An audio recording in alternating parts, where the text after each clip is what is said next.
Bonjour les garçons. Salut. Aujourd'hui, je voulais savoir comment ça se passe quand il y a une personne qui vous appelle pour une problématique bien précise.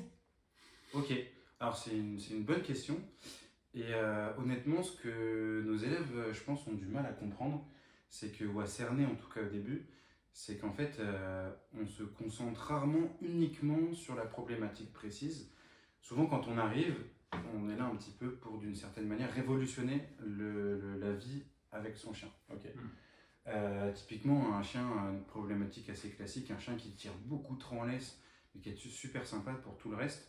C'est en bossant du cadre à la maison, des exercices, une meilleure relation avec l'humain, que ce sujet-là va s'améliorer.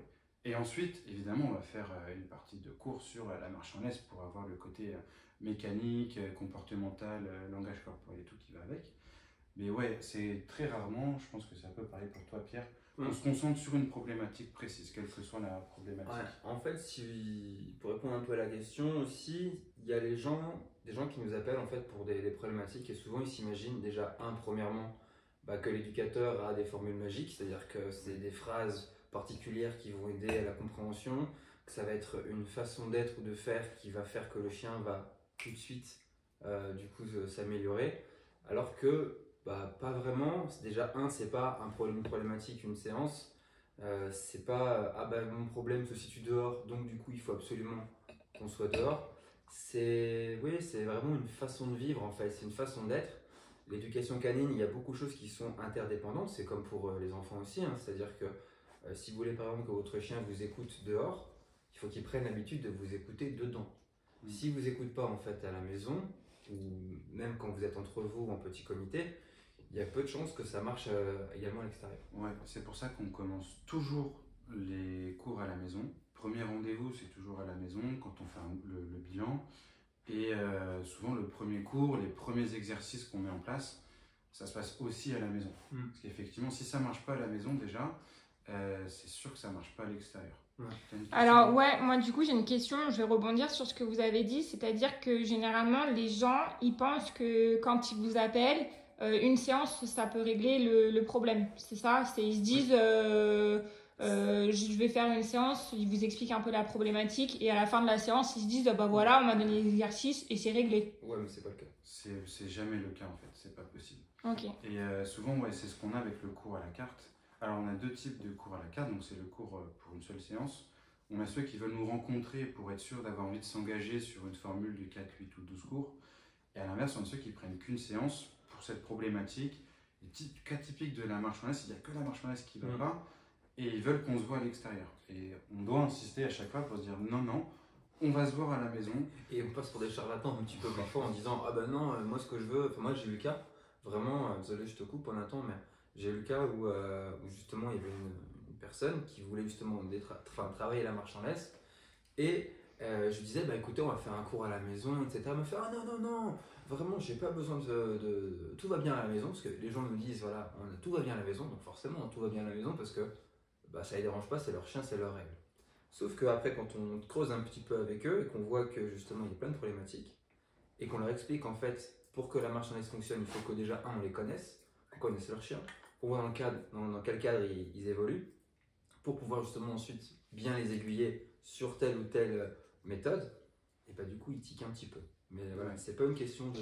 Et en plus de ça, faire plus de cours. Il y a un truc aussi, c'est que en un cours, en une rencontre, nous on doit apprendre à la fois à connaître le chien, parce que même s'il y a des profils de chiens qui existent et qu'on fait beaucoup, on les cerne assez vite les chiens, chaque chien a quand même son individualité, ses préférences, ses goûts. Et il ne faut pas oublier que l'éducation canine, de plus en plus on appelle comme ça les éducateurs, c'est aussi du coaching d'humain. Et en une séance à l'extérieur, on ne peut pas réellement cerner nos élèves. Alors que quand on se rencontre chez eux, déjà on voit leur environnement, donc ça permet de les jauger, attention pas de les juger, hein, mais de les jauger. Ils sont dans leur zone de confort, le chien aussi dans leur zone de confort, et ça nous permet d'avoir une meilleure approche. Et de toute manière, c'est au bout de 2, 3, voire parfois 4 rencontres qu'on comprend vraiment le chien et l'humain et qu'on cerne de mieux en mieux la relation. Okay, c'est vrai que c'est basique, hein, mais. Non, mais c'est vrai qu'on a besoin aussi de tisser ce lien avec la personne, qu'on rencontre le chien, parce que même si on a vraiment de l'expérience, tout ça, chaque chien est différent. certes, il y a des races aussi qui ont des prédispositions, des caractères, etc. Mais il faut arrêter de trop réfléchir avec les races. Il faut aussi vraiment penser individualité, penser personnalité, vécu. Et nous, on a besoin aussi vraiment de connaître le chien, de connaître le sentiment, la personnalité des gens pour pouvoir déjà, cerner quel est le problème. Parce qu'aussi, il faut savoir que les chiens, ce sont des éponges émotionnelles. Donc, en fonction de la personne, déjà, donc de sa personnalité, mais également de son vécu, également de sa situation actuelle. Est-ce qu'elle est dans une mauvaise passe? Est-ce que dans le travail, ça se passe bien? Dans le couple aussi, parce que parfois, dans des couples, ça se passe pas très bien. Il y a des chiens qui le ressentent et après, forcément, ils n'ont pas le temps de s'occuper de tout. Et donc, du coup, le chien, justement, dérive un petit peu au niveau du comportement. Donc, on a vraiment besoin de mettre un point sur les gens et le chien pour, savoir déjà quels sont les potentiels problèmes, mais ensuite, quels vont être les axes de travail et aussi comment on va travailler avec ces gens-là. Parce qu'entre une personne qui va être réfractaire, par exemple, à la sévérité, il y en a qui ne sont pas du tout OK pour justement donner des indications aux chiens, et d'autres qui vont être trop sévères, voilà, complètement des militaires, etc. Il faut qu'on gère un petit peu aussi ces personnalités, qu'on gère un petit peu les tempéraments. Et du coup, l'idéal et les cours qui se passent le mieux tout le temps, c'est les chiots. Quand on commence des cours avec un chiot de 2-3 mois, en fait, du coup, on est sur une relation complètement neuve. On est sur un humain qui a tout à apprendre et qui, du coup, fait appel à nous, donc nous fait confiance. Et là, il n'y a jamais de remise en question de pourquoi on se voit à l'intérieur, pourquoi on ne fait pas d'abord ci, pourquoi on ne fait pas d'abord ça. Évidemment, on déroule le plan des différents modules de travail qu'on a à faire avec un chien. Et en fait, tout le monde devrait faire ça quand on récupère un chiot. C'est avoir un chiot et commencer les cours tout de suite. On est sur la bonne direction. Donc ça ne veut pas dire que le chien est parfait. Il va être aussi à l'image du travail fourni par son humain et à quel point il pousse les exercices, le cadre, etc. Mais au moins on part sur des bases, et même du coup pendant la puberté, s'il y a des petites choses à revoir, en fait, les personnes qui ont pris des cours avec le chiot, ils ont les clés déjà pour résoudre les problématiques. Donc ça peut arriver qu'ils refassent appel à nous pendant la puberté, mais 1 ou 2 cours pour remettre les élèves dans le travail suffit. Du coup, et vraiment les cours avec les chiots, moi c'est mes préférés finalement. Et si tout le monde prenait des cours avec les chiots, il y aurait beaucoup moins de cas problématiques, de problèmes de comportement, de rééducation. Ouais, parce que du coup c'est une page blanche en fait le chiot. C'est ça, que ce soit la relation ou l'individu chiot ou l'individu humain, souvent quand c'est leur premier chien en plus, tout est à faire et du coup c'est beau quoi. Moi je vais revenir sur ce que vous disiez, le cadre à la maison. Est-ce que vous pouvez donner d'autres exemples où le cadre à la maison il peut être aussi important pour d'autres problématiques autres que la marche en laisse? Ouais. Pour les chiens anxieux. En fait, un chien anxieux qui n'a pas de cadre, c'est un chien qui va être encore plus anxieux. Okay, on le sait, le chien c'est un animal opportuniste qui du coup prend des décisions pour lui. Mais du coup, quand il prend ses décisions, alors même qu'il subit son anxiété, parce qu'il subit clairement, du coup il auto-renforce son anxiété. Alors que si on pose un cadre précis et qui n'est pas très dur à mettre en place, c'est pas des trucs de fou, on n'est pas alarmé, c'est juste donner un go par exemple sur la gamelle, déjà c'est mettre du cadre. Okay, en fait, il faut enlever de la charge mentale. Exactement. Justement un chien anxieux en justement lui donnant un cadre. Bien souvent, il y a pas mal de gens qui s'imaginent justement qu'ils vont rendre leur chien beaucoup plus heureux, beaucoup plus épanoui, sans cadre, justement avec tout permis. Moi, je ne veux pas mettre de règles au chien, je veux pouvoir justement qu'il puisse faire ce qu'il veut, etc. Sauf qu'il faut savoir que c'est comme les enfants, c'est comme tous les mammifères, c'est tous les animaux sociaux. En fait, on a besoin d'un cadre, on a besoin d'une référence.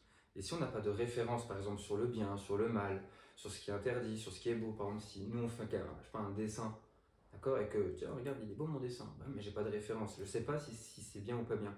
Si on fait cette analogie en fait humaine et qu'on la met sur le chien, c'est pareil, c'est-à-dire que lui, en fait, il va être son propre référent et va pas vraiment savoir où il en est, d'accord, si c'est dangereux, pas dangereux, ok, pas ok. Donc du coup, il a besoin d'avoir une référence de confiance. Attention, c'est important aussi de donner ça, de la confiance, pour que du coup le chien sache à quoi s'en tenir, pour être en fait serein et pas avoir cette charge mentale de je dois m'occuper de ça, je dois penser à ci, je dois faire ceci, Tu dois je gérer dois faire les ça. entrées, les sorties. Ouais, ils sont pas département, décisionnaires en fait, c'est ça? l'extérieur. C'est ça. C'est non, non, c'est pas Attention, ça. c'est ça, mais c'est pas décisionnaire jamais. C'est-à-dire que d'un côté, tu as le cadre, ce que je donne comme analogie, moi c'est le code de la route. Hein. Mm. Quand on a la voiture et le permis, j'ai aucun des deux, mais je le passe, du coup je suis au courant. Pour bientôt. En fait, on a le droit d'aller où on veut, quand on veut, comme on veut, mais on respecte le code de la route. Et dans ces cas-là, on peut effectivement faire ce qu'on veut. C'est un peu pareil, l'éducation, c'est le cadre. Mais attention, tu as d'un côté le cadre que nous on aide à apporter, et de l'autre côté, le fait de faire travailler le chien. Parce que si on a un chien, qu'on lui pose un cadre et qu'il n'a plus rien à faire du tout, c'est pas bon non plus. Donc c'est pour ça qu'on va lui proposer des balades avec du travail olfactif, de l'activité sociale, de la mastication, et ainsi de suite. On connaît après toutes les activités du chien. Et du coup, nous, on s'axe vraiment sur, d'un côté, on aide les gens à poser le cadre, c'est censé être assez rapide. On explique quels sont les besoins du chien pour le faire bosser correctement en fonction de ses origines en fait, de qualité finalement. Et là, ensuite, on peut commencer à bosser sur la problématique qui est ciblée à la base. Et en général, même quasiment tout le temps, sauf les énormes cas par exemple de réactivité, en faisant ça, il y a déjà une évolution qui se crée sur la problématique qui était ciblée. Mm. Je sais pas toi, mais moi mon ressenti Non, mais que c'est tout de grosso suite, modo ça. En fait, si vous voulez, c'est ça, c'est en fait mettre un cadre à la maison, bien connaître les gens, ça permet vraiment comment dire, de renforcer le socle sur lequel on va travailler, partir sur de bonnes bases. Parce que si en fait, parce que l'éducation part du foyer en fait, c'est comme tout. Donc si le cadre à la maison, si tout ce qui se passe en fait avec le chien à la maison n'est pas carré, le reste ne le sera pas non plus. D'accord? Donc c'est un peu un tuteur, c'est ce qui va permettre en fait de donner en fait une première amorce de travail au chien. Parce que même si, enfin, Nathan du coup a différencié le cadre et le travail, mais il faut savoir quand même que déjà rien que de mettre un cadre au chien, c'est du travail parce qu'en plus de ça c'est quotidien. D'accord? Il y a des moments aussi le chien va tester, c'est normal comme l'a dit Nathan tout à l'heure, c'est un animal opportuniste.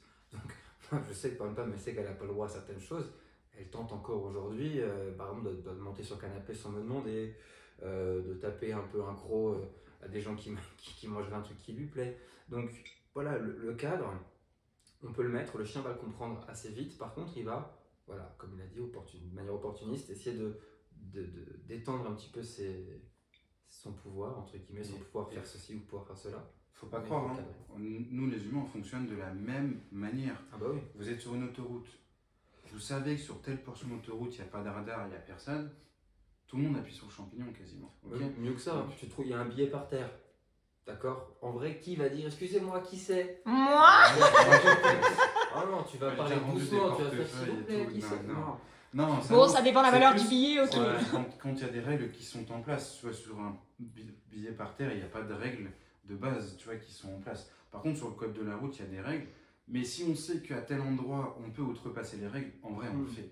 Et même moi, j'ai pas le permis, je sais déjà que je le fais, tu vois, donc c'est comme ça que les animaux sociaux fonctionnent aussi. Par contre, quand il y a du monde, pour les priorités à droite sur la route, tout ça et tout, là, on va le respecter. Mais ouais, faut pas oublier ça, que ça reste des animaux intelligents. D'ailleurs, les individus les plus intelligents sont aussi les plus problématiques. Et ceux qui comprennent le mieux comment le monde marche, notre monde marche, parce qu'ils vivent dans notre monde, et ceux qui vont le plus essayer de jouer avec les règles qu'on leur pose de base, quoi. Parce qu'il faut, ouais, mais d'ailleurs, à ce sujet, il faut comprendre aussi une chose, c'est-à-dire que si le chien ne fait pas, on n'arrive pas justement à comprendre, c'est que c'est pas la faute du chien. D'accord, le chien, il demande lui qu'à apprendre. C'est aussi vraiment un peu donc, les piliers de l'éducation qu'on répète encore et encore. La cohérence, la constance, l'intransigeance de cette règle. Donc, quand une règle elle est valable tout le temps et systématiquement. D'accord, c'est la définition même d'une règle en fait. Si ça change tout le temps, que les interdits sont pas constants, que ça va, ça vient, en fait le chien comprend qu'en fait il n'y a rien de fixe, de gravé dans la roche, que tout peut être différent demain, et donc du coup rien n'est stable, et si rien n'est stable, tout fout le camp. Et donc du coup c'est là qu'on a un chien finalement qui n'obéit pas, qui peut être anxieux, ce qu'on appelle aussi le chien négociateur. Voilà. Le chien qui sait qu'un jour c'est oui, un jour c'est non, il va passer sa vie à négocier. Parce que la veille, il a réussi à avoir ce qu'il voulait, du coup il va dire oh, mais attends, il va faire patienter, tout ça et tout, et en général on est moins patient qu'un chien. Il va nous avoir à l'usure. C'est une guerre psychologique, hein. On s'écarte peut-être un peu du sujet en parlant de ça, mais par exemple, moi c'est ce que je dis aussi parfois à mes élèves, Comme exemple, je prends les éléphants. Les éléphants, donc en Inde, je me dis, mais comment les gars peuvent du coup trimballer un animal de 2 tonnes avec des défenses énormes, avec une corde comme ça, et des mecs qui sont tout aussi musclés que moi. Je me dis, mais comment ils font?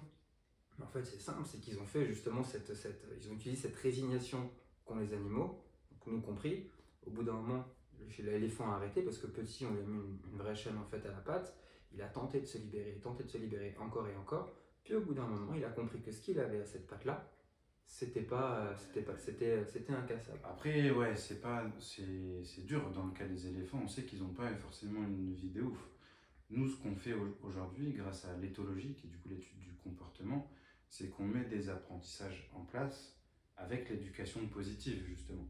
C'est pas par la contrainte qu'on obtient aussi ce qu'on veut. Non, c'était vraiment histoire de dire que, en gros, si en fait une chose ne change pas, ça va en fait justement être compris par l'animal en fait. On a fait la même expérience par exemple pour les humains. On a pris 50 bonhommes pour 3 problèmes, d'accord, 3 problèmes. Il n'y en avait que 2 premiers qui étaient insolvables et le dernier qui était solvable. Les 50 bonhommes ont dit, c'est pas possible. Ok, mais j'ai compris. En fait, tu parles de gestion environnementale du coup. Ouais, par exemple, tu parles de, oui, c'est ça. Le canapé, si jamais le chien a eu l'occasion de monter quand il était petit, jusqu'à sa puberté ou l'âge adulte, tu vois, ça dépend des individus. À l'âge adulte, il va jamais essayer de monter sur un canapé. C'est ça, voilà. Alors que le chien qui a l'habitude depuis petit de manger des cochonneries par terre, de dormir dans le lit sous la couette, de monter sur le canapé quand il veut virer des gens du canapé, tout ça et tout, le jour où on veut le reprendre, du coup, on va devoir mettre en place un apprentissage. Et là, c'est un cas du coup de rééducation. Il a mal appris les règles de son quotidien. Donc en fait, le message là, au travers de cette vidéo que vous voulez faire passer, c'est de dire aux élèves que s'ils veulent régler une problématique, on commence d'abord à la maison de poser le cadre et que ça ne se fera pas forcément en une seule séance. Ça ne se fera pas en une seule séance. Ok. La séance à la carte, c'est vraiment encore une fois une première rencontre, déjà pour voir si ça colle. Si déjà, les gens voient que ça pourrait le faire avec nous, parce que c'est normal, c'est important. Leur chien, c'est leur bébé. Donc il faut qu'ils sachent aussi avec qui ils vont travailler et être sûr que du coup, ça leur correspond. Et du coup, parce que vous avez donné les problématiques, par exemple la marche en laisse et là l'anxiété, est-ce que pour bien que tout le monde comprenne, est-ce que vous avez peut-être d'autres exemples de problématiques qui impliquent... En fait, toutes les problématiques peuvent justement impliquer un premier travail à la maison, parce que du coup, de toute façon, on a besoin déjà de nous assurer que le cadre est propice en fait à ce qu'ils veulent obtenir. Du coup, la liste des problématiques, ça va être la réactivité, congénères, humains, les destructions à la maison, l'anxiété de solitude, l'anxiété de séparation, la marche en laisse, le manque de focus à l'extérieur, les fugues, tout ça, effectivement, ça se règle en reposant un cadre, ensuite en faisant bosser le chien en binôme, le mieux c'est de bosser en binôme, que ce soit des tricks ou du pistage dans la forêt, et ensuite on pourra s'attaquer à la problématique pure et dure, et en général, ce travail est déjà bien avancé à ce moment-là. Okay. Et même une fois qu'on s'attaque ensuite à la problématique, ne mettez pas de côté justement la vie au quotidien. Parce que ça arrive souvent que, ça m'est arrivé il n'y a pas très longtemps, qu'on me rappelle pour me dire attends, là il y a des sujets, ça va plus et tout, on reprend les cours, et en fait j'ai pas grand chose à faire. Juste le fait que je sois présent, ça remet les élèves dans le mode c'est vrai qu'il faut bosser avec le chien, je fais des petits rappels des différents trucs, c'est vrai que ça en fait plus, et moi j'ai rien à leur apprendre en plus. Juste ma présence fait qu'ils se remettent à bosser et que du coup, le chien redevient bien en fonction des objectifs qu'ils se sont fixés et qu'ils avaient de base. Mais j'ai rien de plus à apprendre. Il ne se passe rien de plus entre le premier cours et les cours qui reprennent un an, souvent c'est un an et demi après. Il n'y a pas de bonus, tu vois, c'est juste, on reprend le même travail et les résultats sont les mêmes. Donc du coup, en fait, là, ce que tu es en train de dire, c'est peut-être que ça rassure l'humain de revenir sur ses acquis, en fait. C'est ça. C'est ça. Okay. Il y en a qui le font naturellement, il y en a qui ont besoin d'être accompagnés. Voilà, il faut faire avec notre nature à nous aussi. Donc du coup, ce que tu dis aussi, c'est qu'il n'y a pas de honte ou de mal à rappeler un an après pour revoir les acquis. Au contraire. Jamais okay. au contraire. Donc, c'est comme tout. C'est comme tout, on apprend jour en jour, et puis en plus de ça, l'animal aussi, il évolue. Donc du coup, ça ne veut pas dire parce qu'il est bien à un instant T, qu'il va se passer déjà des choses dans dans la vie des gens, dans sa vie à lui, même au niveau des peurs. Parfois, il y a des élèves qui me disent maintenant, il a peur de ça. Qu'est-ce que j'ai fait de mal? Qu'est-ce que ceci, qu'est-ce que cela? Alors, nous, on n'était pas forcément là pour dire ce qui s'est passé ou s'il a fait plus ou moins quelque chose de mal. Par contre, voilà, ça arrive, et c'est valable pour nous aussi, que le temps révèle voilà, soit des comportements nouveaux, des frayeurs nouvelles, etc. Et du coup, il faut s'adapter. Donc nous, on est là pour donner des clés, rendre autonomes les gens, mais il ne faut pas qu'ils hésitent, si jamais ils ont des doutes, de faire appel à des professionnels. Parce que la vie, c'est dynamique, ça change tout le temps. Et du coup, l'environnement, le cadre aussi, quoi. Et Ouais. oui. Et oui. Ok. Donc voilà, et puis... En tout cas, je pense qu'on a fait à peu près le tour du sujet. Oui. Moi, je voudrais juste rajouter un petit mot pour finir, c'est n'oubliez pas que le cadre, poser un cadre déjà à la maison, parce que c'est quand même ce qu'il y a de plus facile, ça s'intègre facilement dans votre quotidien. Tous les exercices qu'on propose, en fait, on peut le faire dans le quotidien. On peut le faire le matin en allant faire son café, en demandant au chien d'aller dans son panier. On peut le faire en faisant sa séance de sport. Moi, je fais 20 pompes, toi, tu fais un pas bouger pendant ce temps-là. Moi, c'est Je pas simplifie, je simplifie, mais c'est l'idée. Avant une balade, bah voilà, on passe des portes, c'est l'occasion de faire des exercices. J'ai dans des immeubles, il y a 5 portes, ça fait 10 portes aller-retour, fois 4 balades dans la journée, vous avez fait le calcul, ça fait déjà beaucoup d'exercices. Donc tout ça, c'est pas juste prendre du temps en plus et de l'énergie, tout ça, ça s'intègre dans votre quotidien. Ouais. Et une fois que c'est rentré dans votre quotidien, ça devient un automatisme pour vous aussi.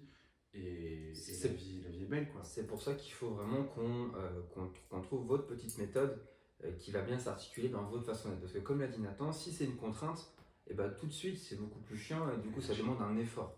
L'éducation, c'est forcément un peu contraignant, mais ça doit vraiment être fluide, ça doit faire partie de votre quotidien. Comme prendre sa douche, se brosser les dents, ça fait partie du quotidien.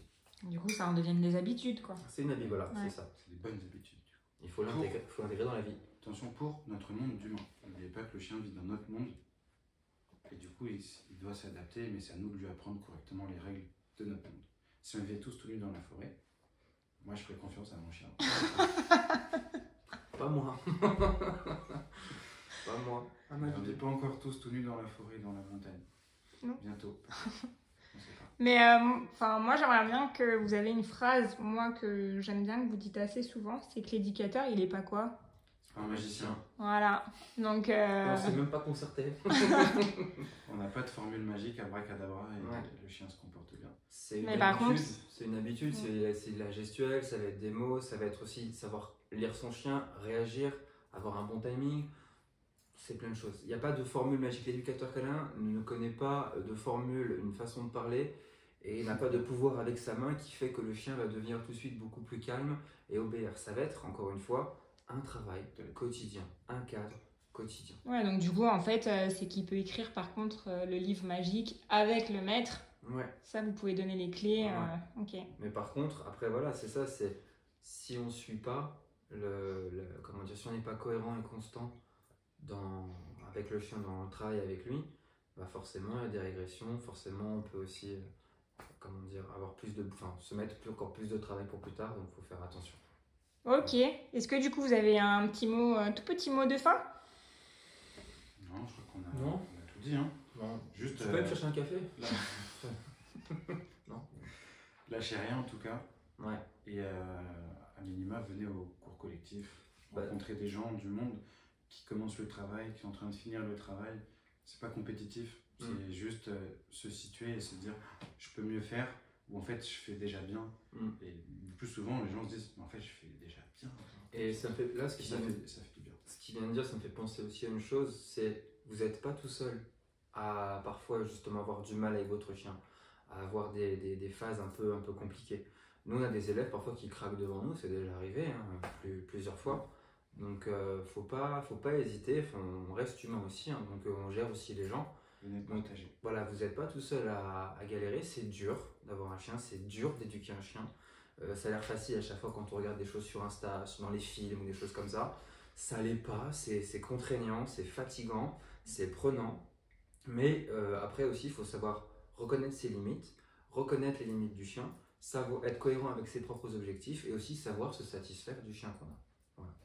Donc, et puis comme a dit Nathan, pour justement venir vous apercevoir de ça, venez voir d'autres gens qui ont des chiens lors de nos cours collectifs, venez parfois échanger vos toutous lors de certains exercices et vous verrez que votre chien n'est pas forcément le pire.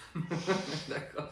On est bien content après de se rendre compte qu'on a un chien qui a telle ou telle qualité. Et on sait s'en satisfaire. C'est ça le pire, c'est qu'il n'y a pas de pire en fait. Et d'ailleurs, d'un point de vue partage, on vous réserve bientôt une surprise, mais je n'ai pas le droit d'en dire plus pour l'instant. Mais on a hâte que ça arrive.